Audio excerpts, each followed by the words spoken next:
Everyone, আজি আমি আলোচনা কৰিম আমি ৰিভিজন কেনেকৈ দিব লাগে আৰু তাৰ বাবে আমাৰ বহুতখিনি ইম্পৰ্টেণ্ট কথা ইয়াতে জড়িত হৈ থাকে।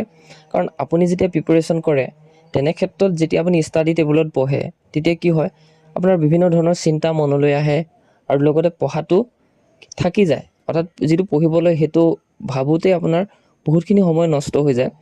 তাৰ বাবে আমি কেনেকৈ সময়খিনি প্ৰডাক্টিভ কৰিব পাৰোঁ, মই তিনিটা ইয়াতে হেক বা মেথড আলোচনা কৰিম, যিটো আপুনি নিজৰ লাইফত এবাৰ হ'লেও কৰি চাওক। তাৰপিছত আপুনি ক'ব যে হয়, এই কথাখিনি বহুত বেছি ইম্পৰ্টেণ্ট হয়। আৰু যেতিয়া চিক কৰিছে আপোনালোকে শুনিব, ইয়াতে তিনিটা হেক আছে। প্ৰথমটো হেক বা মেথড আমি দুইটা একেলগে আলোচনা কৰিছোঁ।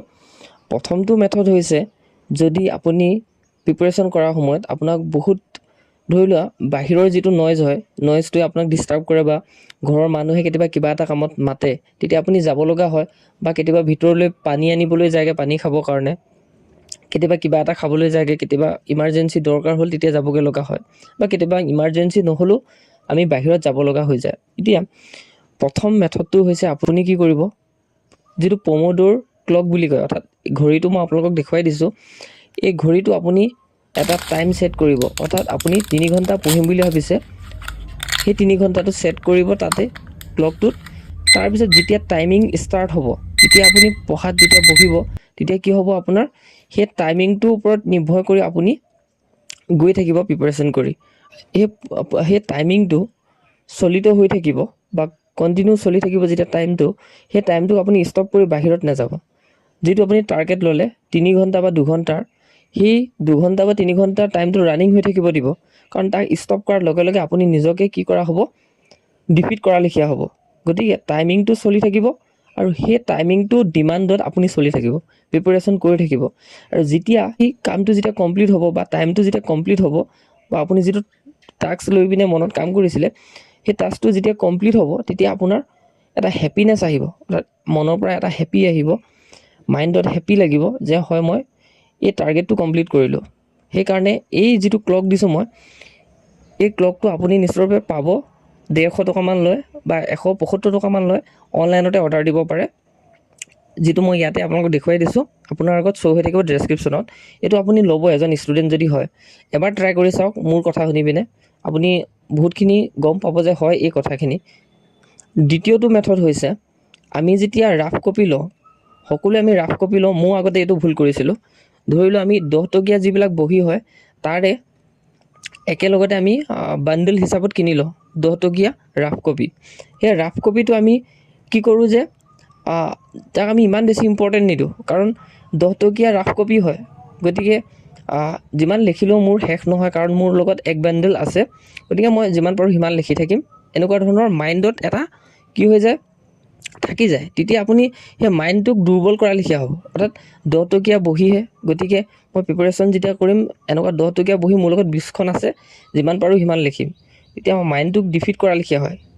মাইণ্ডটোক উইনাৰ হিচাপে নিবলৈ হ'লে প্ৰথমতে আমি যিবিলাক 100 ৰুপিছৰ বহি পাওঁ, অৰ্থাৎ আপুনি দেখিছে 100 ৰুপিছত এখন বহি পায়, যিটো ৰোল কৰা নাথাকে, অৰ্থাৎ ৰোলিং কৰা নাথাকে, তেনেকুৱা বহি আপুনি ল'ব 100 ৰুপিছৰ। এতিয়া 100 ৰুপিছৰ বহীটোৰ কথা কিয় ক'লোঁ মই, কাৰণ 100 ৰুপিছৰ যিটো ৰাফ কপি হ'ব, বহুত ব্ৰাইট থাকিব নোট, যিখিনি পেপাৰ হয়।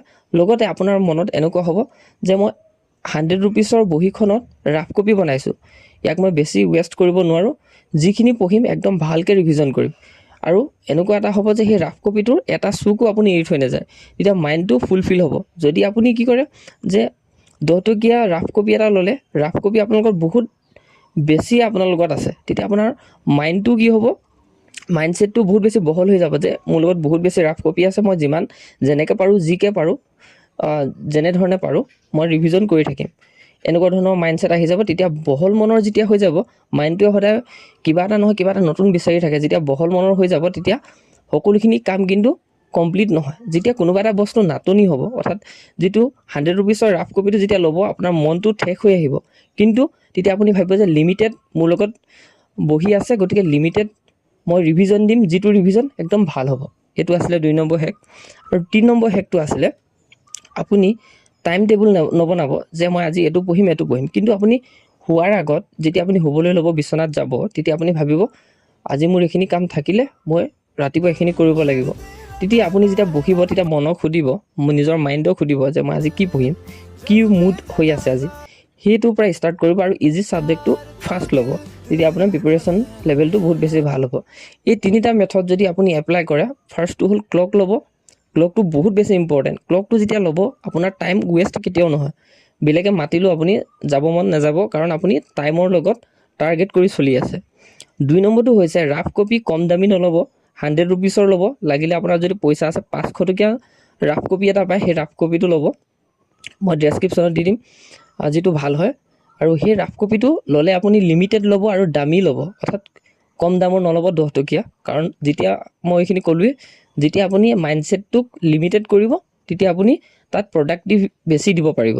কাৰণ যেতিয়া এজন মানুহৰ নাটনি হয়, ঠিক আছে, তেতিয়া মানুহজনে অভাৱৰ দ্বাৰা আৱিষ্কাৰ হয় বুলি যে কয়, মানে লিমিটেড বস্তু আছে, তাক মই ভালকৈ ৰিভিজন দিলেহে মোৰ এই কপিটো যেনেধৰণে দাম লৈছে মোৰ কামখিনিও ভালকৈ শেষ হৈ যাব। কাৰণ মই দ্বিতীয়বাৰ এফৰ্ড কৰিবৰ কাৰণে আকৌ বাৰে বাৰে যদি মই বহুত বেছি কৰি দিওঁ, এফৰ্ড কৰিবৰ কাৰণে অসুবিধা হ'ব। এইটো মাইণ্ডছেট। আৰু 3 নম্বৰটো হৈছে যিটো মই ক'লোঁ, আপুনি কেতিয়াও টাইম টেবুল নবনাব, এইটোৰ পিছত এইটো পঢ়িম, কিন্তু আপুনি শোৱাৰ আগত ভাবিব যে আজি কি পঢ়া হ'ল, সেইটো কথা ভাবিব, কালিলৈ কি পঢ়িম। যেতিয়া এই 3টা টাৰ্গেট আপুনি কমপ্লিট কৰিব, ঘড়ীটোৱে আপোনাক ক'ব যে তুমি আজি টাইম দিলা, তুমি আজি শিকিলা, গতিকে তোমাৰ মনৰ পৰা এটা হেপী ফিলিং আহিব, যিটো ডপামিন আহিব, আৰু সেই হেপিটোৱে আপোনাক প্ৰিপেৰেশ্যনৰ কাৰণে আগবঢ়াই লৈ যাব। এইখিনি আছিলে 3টা মই হেকিং মেথড ক'লোঁ। আপোনালোকে নিজৰ লাইফত এবাৰ হ'লেও এপ্লাই কৰি চাওক, বহুত বেছি গম পাব। মই নিজৰ লগতে ইউজ কৰোঁ কাৰণে আপোনালোকৰ আগত ক'লোঁ এইখিনি কথা। তাৰ ভিতৰত আপোনালোকে যিটো ভাবে এবাৰ হ'লেও কৰি চাব বুলি মই আশা কৰোঁ, তেতিয়া আপোনাৰ প্ৰিপেৰেশ্যনটো বহুত বেছি ভাল হ'ব। কেনেকুৱা পালে এই মেথডখিনি মই জনোৱা। আৰু ইমানে আছিলে ইনফৰমেশ্যন। চেনেলটো ছাবস্ক্ৰাইব কৰি ৰাখিব। লগতে ইমানে আছিলে ইনফৰমেশ্যন। বহুতে কৈ থকাৰ কাৰণে মই এইখিনি দিলোঁ, কাৰণ আমি আগতে গ্ৰুপত এইবিলাক কথা শ্বেয়াৰ কৰোঁ, ইউটিউবতে শ্বেয়াৰ কৰিছোঁ, আপোনালোকেও যাতে এইখিনি কথা ফ'ল' কৰিব পাৰে।